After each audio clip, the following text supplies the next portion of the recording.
What is going on, everybody? Alex from Hidden Falls Media, and I am joined by the beautiful Emma Pietrzak today. Emma, how are you? I am so good. How are you doing, I'm Alex? kicking ass and living the dream. I am so excited to have you on. This has been a long time coming. We've been messaging back and forth for what seems like years trying to get this thing aligned, but you're here. I'm excited. We've got a limited amount of time with you today, and I want to hop right into it. You are just a force on social media and leading massive revolutions of people. I want to kind of get inside that origin story, get behind the eyes and between the ears a little bit. How in the world did you get to where you're at today? Oh my gosh, good question. Well, I grew up in a small town in Pennsylvania called Erie, and I lived there until I was 23 years old. I went to an online school, and part of graduation was I had to fly out to Las Vegas to do an internship. Now, I'm in the cannabis industry currently, but my path started in fitness, health, and wellness. I was really fascinated in how you could really heal your body without having to rely on a lot of things that we do now in Western medicine. So that got me really propelled on the path to where I'm at now. And on my internship, I met these really amazing people who, once I went home, called me and said, "Hey, how do we get you out here? We think you do really well out here and we want to actually hire you." So I came out and I worked for a really big personal training company, certification body called the National Strength and Conditioning Association, the NSCA. And from there, I spent years opening, managing gyms. I opened up a few CrossFit gyms out here when that was just getting kicked off this, in the Yeah. mainstream. And then from there, I ended up getting into the cannabis industry about 5 years ago when the market was medical out here. Cannabis has been something I've believed in since I was young. I've been consuming since my early teens. Not that I recommend that. I now know that the age is about 21 when you're a little bit more developed. But I had asthma growing up really bad, and there was a lot of restrictions I had as a child. And for whatever reason, cannabis was a way that I could medicate that didn't influence my asthma to flare up, Mm. and it helped calm me down. I had a lot of energy I couldn't do a lot with because I had to sit out of sports, and there was a lot of infringements that asthma had on my life that cannabis really helped me become more of who I was growing up. And that trend continued. So when I finally got into cannabis about 5 years ago, I entered a company that I'm with now called Silver State Wellness. We're a vertically integrated company here in Las Vegas, Nevada, meaning we have a cultivation, a production, and a dispensary under our license. And my job in the company is in sales, and I manage half the state of Nevada. And we produce mostly edibles. We're bringing some flower online, and we're getting into some other things as well. But we're mostly known as being a beverage company. We launched the world's first cannabis beer. We have a really incredible CBD line that's made in an FDA approved facility. And it's just been really fun for me. I feel like I'm finally settling into alignment of who I am. And I feel like all the knowledge that I got from being in the health and wellness industry has really been something I've been able to take with me and then step confidently into the cannabis realm and take all of that information together and really figure out how to help heal people naturally. I love it. So before we get too much further, Emma, where can people follow you? How is the best way for them to get in reach with you? Good question. So I'm probably most active on Instagram. My name on Instagram is the Emmapreneur, and I'm sure you'll have it in the show notes, but it's Well, essentially entrepreneur, but with my name at the beginning, Emma instead of Entre. So that's my name on Instagram. I also just started a podcast called The Imagination that you can find on iTunes, Spotify, and I'm also starting to get active with that on social media too. And that is under Your Imagination is Real. And those are probably the two best places to get a hold of me. And on both of those profiles, there's links if you want to get a hold of me in other ways, such as websites and learn more about my products and things like that. cool. Guys, you know I don't really promote a lot of other people's stuff much, but I'm telling you, you have to go follow Emma's site. Go follow her Instagram. It's packed filled with information. Even if you don't think of yourself as a cannabis consumer or user or identify with that industry, the information that you put out is absolutely incredible. Even from a neuroscience and psychology perspective, where I tend to approach a lot of these chemicals and substances from, just the information and the wealth of knowledge that you have around this is tremendous. I kind of want to get into that massive trend that we're seeing within the cannabis industry and within the broad awakening of our society of coming back to a substance that was once just as regular as cheeseburgers from McDonald's are today. Cannabis was that inside the United States for the first 150 years. Now we're seeing this resurgence and this rebirth of a whole industry that was almost entirely forgotten and pushed underground. What has that been like for you? How are you seeing that resurgence within social media, within the economy? What is that looking like from somebody that's on the front lines of that? Gosh, what a great question. It's been quite a journey. I knew getting into it that it would be a little bit controversial. I think especially within the last 2 years or so, it's been really mass accepted on a national level and even global. But even just 5 years ago, I was met with a lot of resistance from people who were like, whoa, are you sure you really want to drop everything that you built to get into this industry? What if it ruins your reputation? What will people think of you? I even had people say, you're going to be a drug dealer. Do you really feel comfortable selling drugs? And I realized how much brainwashing, in a sense, has kept going throughout the years, even to modern day, right? So being able to be a part of that, to see the resistance, and then all of a sudden to see so many more people welcome it with open arms and really even admit that they take it for production, to be higher performing, to sleep better, for pain. We're seeing a lot of really high performers incorporate this into their daily life, which has been really, really eye-opening too. There's people I never in my life would have thought consume cannabis on any level that have come to me, whether it's in private or they're already open about saying, gosh, that's really cool. Me too. Right. So I think there's a lot of uncovering for certain generations, especially, our grandparents and even some of our parents. There's a lot of people still who hold on to those old beliefs from prohibition, and they really do think that it's this really horrible substance. Right. But then there's also a lot of people who have really believed in it all along and who are finally able to kind of talk about that. So I think with some of the product offerings that are out now, from lotions to, teas and coffees, CBD only products, there's a lot of different ways to get the plant into your body without having to get really high.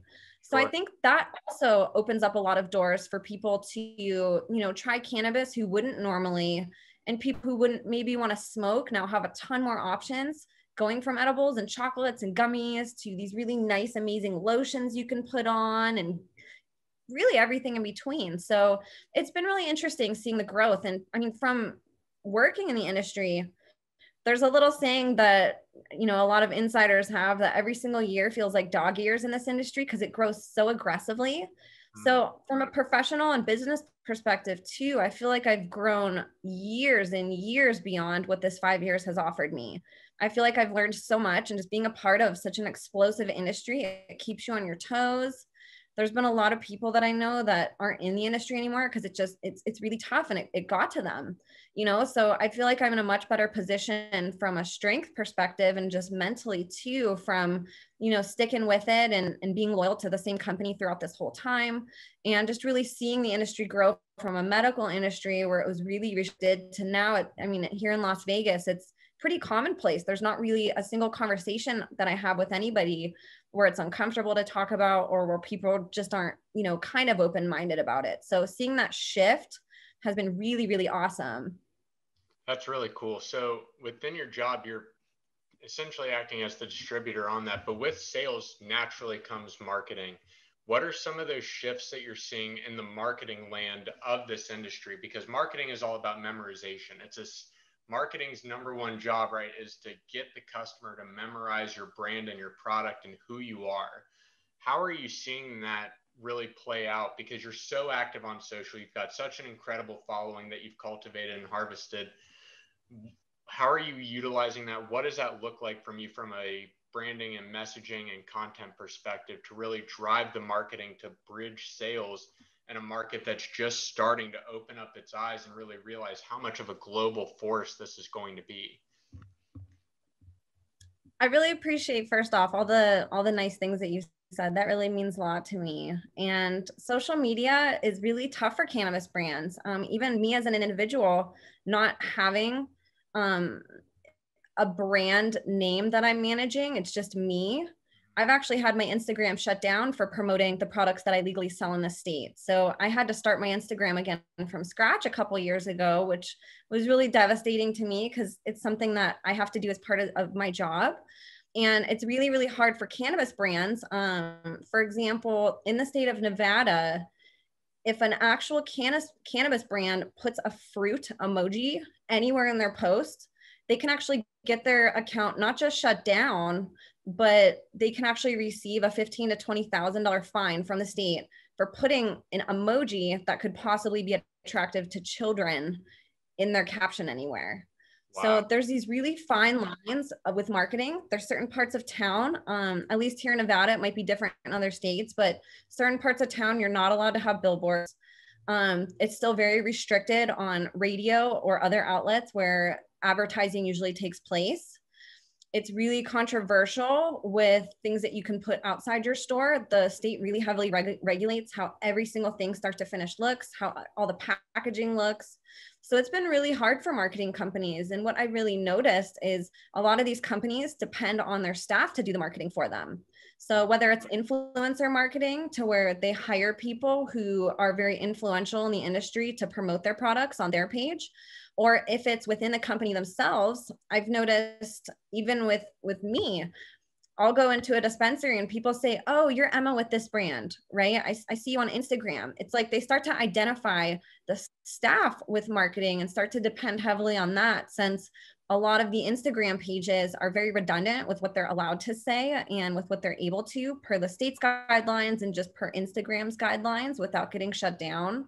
So it's a little bit easier to give that flexibility a lot of times to the staff or to actual people that are involved in the company in some type of way, what is an influencer marketing program, or the actual employees. So it's been kind of interesting to see that shift to where it all really started heavily with social media brands of the actual companies. And because so many of those companies have gotten shut down one or more times, they really have passed that responsibility on to actual people to take on the marketing, almost like guerrilla marketing in a way. And then for people to go physically face to face into stores, we've really had to do that more so than any other industry because we're so limited on what we can actually put on a billboard or put anywhere for people to see. It's easier to just go into a store face to face, into a CBD shop, into a smoke shop, or even just reach out to people online who you might think might be interested in cannabis to go promote, shake hands and meet people, because there's no other way that they're going to hear of your brand. And right now in cannabis, it's still so new. So most other industries have their really established brands that you know of. For example, in retail, everybody knows Walmart and Target as being the monsters. Online, it's Amazon. You know, with cars, Tesla's a really big one that you hear a lot more of, and Elon Musk products, right? And people kind of put these standards on, well, this is the best of the best in this industry, or just the highest revenue bringer, where in cannabis, there's not really that brand awareness yet because people aren't able to understand brands from, you know, billboards and seeing logos, and it's the restrictions are there. So because there's no Target yet, there's no Walmart of this industry, everybody's trying to get there, but we're not there yet. So it really heavily depends on who's in front, you know, who's the face of the company and who's out there promoting it. So it's very, very fascinating to pay attention to cannabis marketing, because in every single state that I know of that's legal, it's very limited on what they're able to do. So they've had to get a lot more creative with how they promote products. And like I said, like the guerrilla marketing, meeting people face to face, knocking on doors, physically going in, and then the actual employees and influencers using their own social media to promote it has really been where the trend has gone. Totally. I 100% agree. And one of the key things that I picked up on that was a little bit of subtext is the ability to be a fluent communicator, to leverage your skill within communication to really drive a lot of these key points home without it being judgmental, without it being from a place of, you know, authority or having it be that place. Within your experience and the way you post on social media is a straight master class, especially on Instagram, with using that platform to be an excellent communicator. If you had a top few tips to give to somebody, they had 2 minutes or 3 minutes at a coffee shop with you, and they're like, how in the world do I start to communicate better using these platforms? What would that process look like for you? Man, you're asking some great questions. So on social media, there's really a facade around a lot of what people see. There's a lot of people who tell you what they want to see, and they put pictures of what they think that you want them to see versus real life. And if you follow any really great company, such as, Nike, if you follow even Google and some of these other companies and pay attention to their marketing, Apple's also a great one. You tell stories. So instead of throwing products in people's faces, you really leave the product name and some of the elements about the products out of it, and you put yourself in a position to tell a story of how these different things that you consume, that you sell, that you believe in, how they affect you and how you incorporate them into your life in a very real and raw way. And with cannabis, that can be uncomfortable sometimes because you don't want people all the time to, and certain companies have restrictions on what you can and can't put, as far as, some companies might say to their employees, we don't want to see any social media posts of you smoking, right? Or we don't want to see this, or we don't want to see that. So being able to go on and tell a compelling story that's actually real, that people can relate to, that brings out emotion in somebody, is a really great way to go online and use your platform to connect with people, because everybody's looking at a facade and a lot of really fake things, and that can be influential in its own way, but a lot of that can be toxic. So when you can really be vulnerable and say, hey, like, I've had stress in my life, I've been depressed, I've felt inconfident and insecure, and because of these things that I'm doing today, I feel better. And being able to talk about that openly, I think, is healing, not just for the person posting. I know for me, I've healed a lot these last 5 years, being able to actually tell my story, because cannabis was something I felt really ashamed to talk about. And I'm sure a lot of other people do. So coming out and being able to tell a story about it and how it's actually affected my life personally, I think that helps really bind people to it and say, gosh, this person's just like me. I go through that same thing too, instead of being really fake about it, and maybe holding up a whole bunch of dollar bills and showing all the weed that I bought with it, right? That's a hard thing for people to relate to, and it kind of perpetuates the negativity around it and the stereotypes. So my goal is to show people that I'm a patient too. I might not be disabled. I might not look at from, if you talk to me, you might think that I have a lot of energy and, but I've gone through a lot of dark times in my life, and cannabis has really been something that I've leaned on. And it's been something that I know a lot of other people would too, if they understood how it could affect them in a positive way. So telling stories about the products that you believe in versus just putting a product up, telling the specs about it. If you watch any Apple commercial, any Nike commercial, they never talk about why their products are good, as far as, it runs this fast or it's made of this material. You see stories of how these products have changed people's lives, and the whole concept of marketing is behind those stories and those people. So I would say, be real, be vulnerable. It's not just healing for you, but a lot of other people are watching social media and scrolling through Instagram and saying, gosh, I can't relate to anybody on here. Everybody looks perfect. They all have filters. They're all leading these beautiful lives. And I'm over here. I'm really sad. I feel insecure. If you can connect to those people, there's a lot more of those people than there are perfect people. So in fact, nobody's perfect. So if you can be and accept yourself as imperfect and market yourself that way and show that you're on a path of healing, of using these products, and just showing your vulnerabilities and how different things in your life have helped you, you're really going to connect with more people and with their hearts, instead of just showing them why they should buy a product and why the product is the best. They want to actually see it in real life. It's like you're like a living testimony in that instance. I love it. Emma, we are running out of time. One last time, where can people find you to get more of this amazing content? Because this has been straight fire. It's been amazing. Where can they find you again? Oh, thank you, Alex.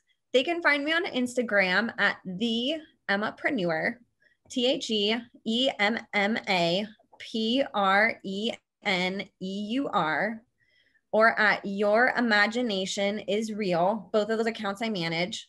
And I have a link in my bio of all the other places that you can connect with me, but I'm definitely most active on those 2 accounts. Awesome. Emma Pietrzak, everybody, thank you so much for joining us. We'll catch you in the next episode. I'll have